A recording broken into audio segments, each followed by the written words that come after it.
running for the legislature, I don't think it's anything anyone ever decides to do, like a big goal or dream. I, after college, moved back to Elk River, and I was involved on the Elk River City Council.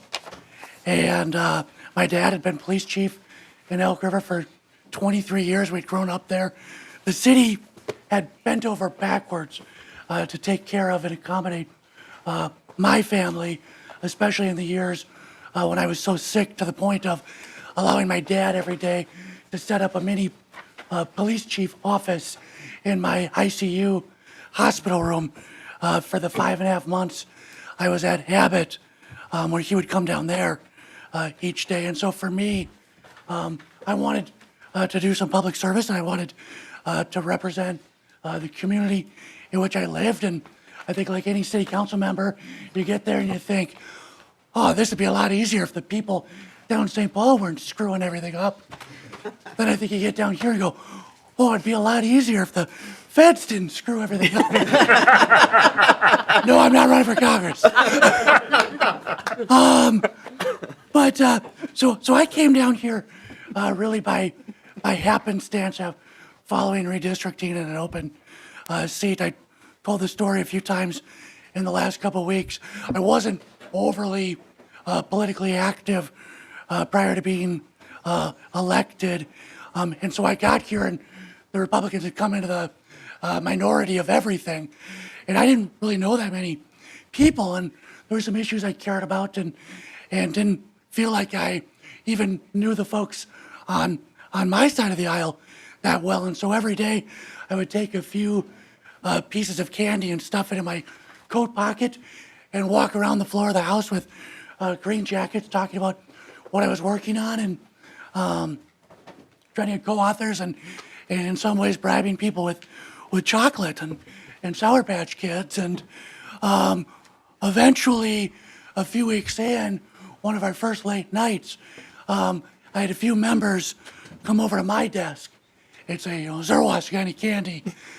and so that's when I just started stocking my desk drawer. And I think for me, it kind of sums up what my goal has been. I have really tried over the last 7 years to dig in to some challenging issues and difficult issues, and when possible and probable, reach a hand out across the aisle sometimes with candy and sometimes not. But and to work with members as much as possible. And I'll tell you, the years I've spent in the minority, I've been able to dig into bigger policy issues, I think, with that approach, than even the years that I served, the 4 years I served in the majority, I think, because they're just so busy doing kind of the must-do stuff that gets put on the majority members. And so that wouldn't be possible without the great friendships and relationships that I've been able to create and forge across both sides of the aisle. I'll do the ubiquitous thing that every retiring member has to do, which is to say thank you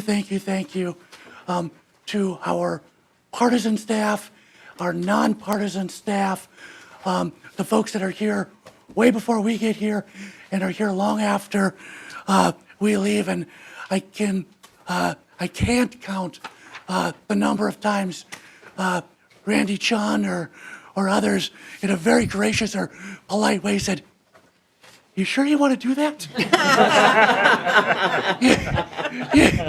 You sure your bill wants to say that?" And the folks that do the bulk of the heavy lifting in this space are behind the scenes, and they help us come to really good policy conclusions and make us look really, really good.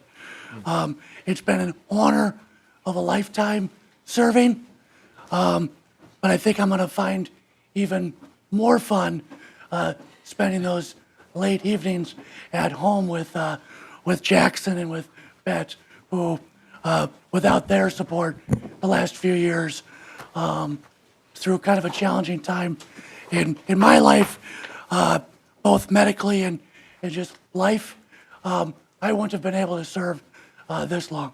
So I owe everything to my friends and my family and to the colleagues I've met along the way. And so thank you very, very much for being gracious enough to let me work on the issues I care about over these last few years.